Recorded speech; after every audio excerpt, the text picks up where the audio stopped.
علم کی ہمارے دل میں ہیبت ہونی چاہیے۔ آج کل ہم دیکھتے ہیں کہ مدارس میں، مسجدوں میں، بلکہ سبھی اسکولوں میں آن لائن دروس ہو رہے ہیں، کلاسز چل رہے ہیں۔ دینی علم کی خصوصی طور پر ہم اگر بات کرتے ہیں تو دینی علم کی ہمارے دل میں ہیبت ہونی چاہیے، پڑھانے والے کی بھی ہیبت ہونی چاہیے۔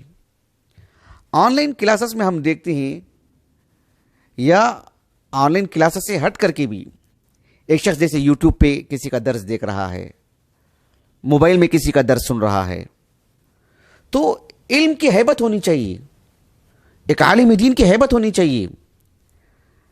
ایسا نہیں کہ پیر پہ پیر ڈال کے بیٹھیں، ادھر ادھر بھی دیکھتے رہیں، ضرورت پر جو ہے مطلب غفلت برتیں اور جو ہے سو جائیں، یا پھر کھاتے پیتے رہیں درمیان میں کہ کوئی دیکھ نہیں رہا ہے۔ یہ سب کیا ہے؟ علم کی ہیبت کی کمی ہے۔ شرعی علم کی خوب ہیبت ہونی چاہیے۔ وقت وقت پر رسول اللہ کا نام آتا ہے صلی اللہ علیہ وسلم، اللہ عز و جل کا نام آتا ہے، اللہ کے رسول کا نام آتا ہے، اس دین کو پڑھنے والے عظیم القدر اہل علم کے نام آتے ہیں، تو ہم سلیقے سے بیٹھیں، ادب سے بیٹھیں۔ آپ غور کیجئے، آپ ایک حدیث مبارکہ ہے، معروف حدیث مبارکہ، سب جانتے ہیں الحمدللہ، امام بخاری، امام مسلم رحمہم اللہ اجمعین اپنے الصحیح میں لے کر آئے ہیں۔ امام بخاری رحمہ اللہ تو الجامع الصحیح کی متعدد کتابوں میں لائے ہیں، کتاب الادب میں بھی لائے ہیں، کتاب الاذان وغیرہ میں بھی لائے ہیں، دیگر مقامات پر بھی۔ امام مسلم رحمہ اللہ کتاب المساجد و مواضع الصلاۃ میں لائے ہیں۔ ابو ہریرہ رضی اللہ عنہ کہتے ہیں کہ ایک مرتبہ ایسا ہوا کہ رسول اللہ صلی اللہ علیہ وسلم ظہر کی نماز پڑھا رہے تھے۔ آپ صلی اللہ علیہ وسلم ظہر کی نماز 4 رکعت کی بجائے 2 رکعت پڑھا دیا آپ نے۔ سلام پھرنے کے بعد کچھ لوگ تو مسجد سے جلدی سے نکل گئے، یہ کہتے ہوئے کہ قصرت الصلاۃ، نماز جو ہے مختصر ہو گئی ہے، یعنی اب 4 کے بجائے اب 2 پہ اس کو سکیڑ دیا گیا ہے۔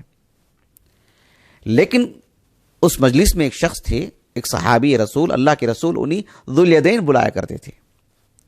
انہوں نے اللہ کے رسول سے پوچھا صلی اللہ علیہ وسلم، انسیت ام قصرت الصلاۃ، اے اللہ کے رسول، آپ بحیثیت بشر بھول گئے ہیں یا نماز ہی مختصر کر دی گئی ہے، 4 کی جگہ اب 2؟ مجھے یہ سب تفصیلات نہیں بتانی ہیں۔ اس پوری مجلس میں نماز کے بعد کوئی بھی گفتگو کرنے کے لیے تیار نہیں اللہ کے رسول سے صلی اللہ علیہ وسلم۔ حالانکہ اس مجلس میں ابو ہریرہ کہتے ہیں رضی اللہ عنہ، ظاہر بات ہے مجلس بہت بھری ہوگی، نماز کے بعد افراد بہت رہے ہوں گے، اس لیے کہ اس حدیث کے راوی ابو ہریرہ ہیں رضی اللہ عنہ۔ خیبر کے وقت آپ مسلمان ہوئے، 7 ہجری کے بعد ہی کا یہ واقعہ ہے، اور 7 ہجری کے بعد مسجد کی توسیع ہوئی ہے افراد کی کثرت کی وجہ سے، کتنی بڑی مقدار میں لوگ رہے ہوں گے۔ آپ علیہ الصلوۃ والسلام وہاں پر موجود ہیں اور بڑی تعداد میں لوگ موجود ہیں، حتیٰ کہ وفیہم یا وفی القوم یومئذ ابو بکر و عمر، وہاں پر ابو بکر عمر بھی موجود تھے۔ فہابا ان یکلما، لیکن دونوں کے دل میں ایک ہیبت تھی کہ وہ اللہ کے رسول سے کہہ سکیں کہ جو ہے آپ نے 2 ہی رکعت پڑھائے ہیں۔ لیکن ذو الیدین جو صحابی تھے رضی اللہ عنہ، انہوں نے کہہ دیا، لیکن اس مجلس میں ابو بکر عمر بھی تو تھے، آپ صلی اللہ علیہ وسلم سے سب سے زیادہ چاہنے والے، سب سے زیادہ محبت کرنے والے، سب سے قریبی، ہمیشہ ساتھ رہنے والے، لیکن دیکھیں فہابا ان یکلما، یہ علم کی ہیبت، عالم دین کی ہیبت۔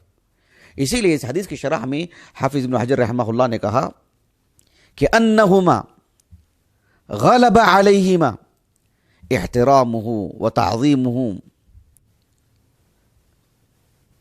عن الاعتراض علیہ، کہ ابو بکر اور عمر رضی اللہ عنہما سے متعلق کہا کہ ان دونوں کے دلوں میں رسول اللہ صلی اللہ علیہ وسلم کا احترام، آپ کی عظمت غالب رہی کہ آپ نہیں کہہ سکے اللہ کے رسول کو صلی اللہ علیہ وسلم کہ آپ نے 2 رکعت ہی پڑھائے ہیں، اتنی ہیبت کہ اللہ کے رسول سے کہہ نہیں پا رہے ہیں صلی اللہ علیہ وسلم۔